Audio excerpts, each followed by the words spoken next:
Students' protests continue to spread across the country. In Cape Town, students there are expected to shut down the University of Cape Town today, and they are demonstrating against the lack of NSFAS funding for some students, leaving them unable to register and obtain accommodation. Protests are also expected to resume at Wits University, but this week has been marred by clashes between police and students, leading to the tragic killing of Mthokozisi Ndumba and the arrest of numerous protesters. Now, our reporters, Slindelo Masikane, is at Wits University, while Ronald Masinda is at the University of Cape Town. Good morning to both of you, colleagues. Lee, let me come to you and start off with where, of course, all these protests had first ensued at Wits University. We know that protests are still going on, but what can we expect from students today? Well, Dumelo, what we know is that these protests are set to continue. We know that for the past couple of days now, students have basically shut down the Braamfontein precinct, marching and demanding fee-free higher education. What we saw yesterday were marches to the Johannesburg Central Police Station and then a memorandum of demands handed over to the Secretary General of the ANC at Luthuli House, and then another memorandum handed over to the one of the officials at the Constitutional Court, where students are demanding that the highest court in the land and justices get involved in this crisis and the demand for free higher education. But we also saw a night vigil in honor of Mthokozisi Ndumba, who tragically lost his life during protests on Wednesday. And we know that the police minister, Begitele, visited the home of Mthokozisi, where he was met by his family, who of course are demanding answers in terms of why their loved one did not come back home. On Wednesday, we know he had gone to the doctor's offices and was shot during a group in a crowd, really, after he had left the doctor's offices. What we also know is that the family has spoken out, saying that they want answers, saying that they need to understand exactly why Mthokozisi had to lose his life in such a manner. But we also saw a night vigil from students late yesterday as well. And what we also understand, Dumelo, is that, like you've correctly stated, is that these protests are spreading countrywide, because many of the Wits leadership have stated that this is not a Wits protest, that students need to unite together. This is not a call that's just been made only this year, but it's been going on for some time now. Absolutely. And Slee, that's just in Wits University. Let's move now to UCT. I mean, earlier on, Ronald, you had mentioned that the media was not necessarily welcomed there. Today, you had an opportunity to come and just paint a picture for us of what students were doing. They had already met. What's the latest now? Very good morning to you, Tumi, once again. Well, the latest here at UCT is that the students have grown in numbers. They are currently going from door to door, various student accommodations, trying to mobilize more students to be a part of today's shutdown. They're headed towards this direction. They are expected to reassemble near where we are so that they can maybe say a few words as to why today is such an important day to have this shutdown. Of course, in as much as today is also about addressing the issue of fees must fall, they are also in solidarity of what's happening across the country. The issue of Wits was mentioned here yesterday, and many students and many people, protesters who we even spoke to yesterday, feel that one of the biggest issues here in the Western Cape is the issue of police brutality, where there seems to be a narrative that police tend to attack black protesters and treat them harsher treatment as opposed to white protesters, where it seems like they are treated with kids' gloves. Now, they made a number of references, a number of examples that took place over the past few months. The issue in Brackenfell, where the PAC and the EFF protested.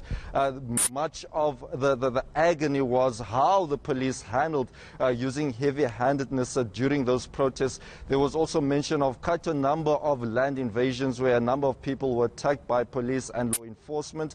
Whereas when we saw during the lockdown, there was also an issue where quite a number of white protesters, a majority of white protesters who were not necessarily, treated badly by police. Police standing near the beaches where the white protesters were calling for President Cyril Ramaphosa to lift the ban on closing beaches. Now, much of this narrative is also around many other civil society groups here in the Western Cape. I'm sure we will hear more from the students. They are not yet ready to give us comment as of yet to me, but we are at the moment on the only media house that we can see around us at the moment. But we are expected to hear from quite a few of student protesters once they assemble near where we are. All right, Ronald, let's go back to Slee at Wits University. Just speaking of commentary coming from students there. Slee, have you heard any word from Wits University SRC members?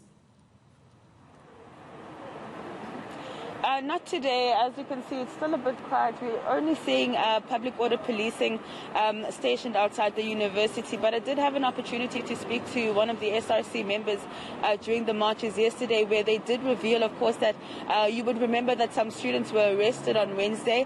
They have subsequently been released. And we know that in the University of the Free State, a number of students are expected to appear in court. But we also understand that a number of SRC members have been barred from entering the university. Let's have a listen to what one of those who have been barred had to say. We have had some victory to the 6 students who were arrested yesterday have been released and their prosecution has been dropped. As I stand here, I am currently suspended from the university for engaging in protests. I'm not allowed to go back onto my own campus, the campus which I have been voted in to lead students.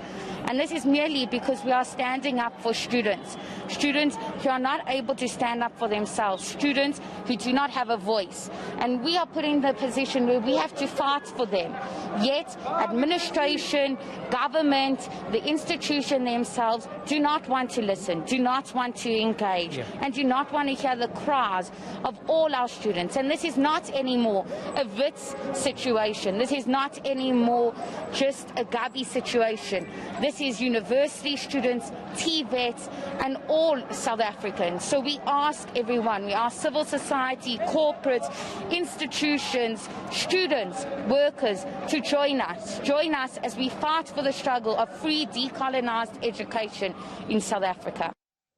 We heard there Gabriella from Wits SRC making that appeal to everyone to join, saying that it's not just a students' fight, it's also a South African fight. It's for everyone, and they're appealing for everyone to definitely come on board. But Ronald, I mean, in UCT, because you did make mention earlier on that some of the student protesters had moved from different residences, trying to lobby and mobilize students to protest. Will that sort of compromise any dealings or business for the day? Will there still be classes today? Will the management of UCT still be able to do their work, or are they holding a complete shutdown of any business in order for the day? Well, at the moment, it's unclear what today's plans are, because what we heard yesterday to me is that the decision was decided quite late. It was around 6 p.m. yesterday. But what we can say at the moment is that the Economic Freedom Fighters Student Command, they are leading today's shutdown. And they obviously had harsh words, especially for the media yesterday, because we were even barred from continuing to film yesterday's proceedings during that mass gathering. But what we also experienced yesterday, where we are standing here today, we also received threats, them threatening to break our cameras should we continue filming. But this is not the view of all the students that we spoke to yesterday. We spoke to some of the opposition. We spoke to the youth communist leader, who also said that, they don't share this view of just having fees must fall. They also believe that those who have parents who can afford for education must actually pay for their education, because universities need also money to function as well. So at this moment, it's unclear how much of an effect this march will have on proceedings here at the university. But we are seeing just a few security, and it seems like it is a peaceful protest for now. But just to repeat or reiterate what the communist leader said yesterday, she said that also there were calls during yesterday's gathering to have Blade Zimande, the Minister of Higher Education, to step down, and she doesn't agree with this. She says that much of the pressure that has been placed on the higher education minister was on the previous president, Jacob Zuma, who called for fees must fall, and that now government is also scrambling given the difficulties COVID-19 has had and on the impact of the South African economy. Government is also trying its best to also try and accommodate students. But we will hear more from not only the Economic Freedom Fighters Student Command Council, hopefully we'll speak to them, but also other student leaders who are gathered here. All right, that's where we leave it, but thank you so much. That's our reporter Ronald Masinda at the University of Cape Town and Slindelo Masikane at Wits University.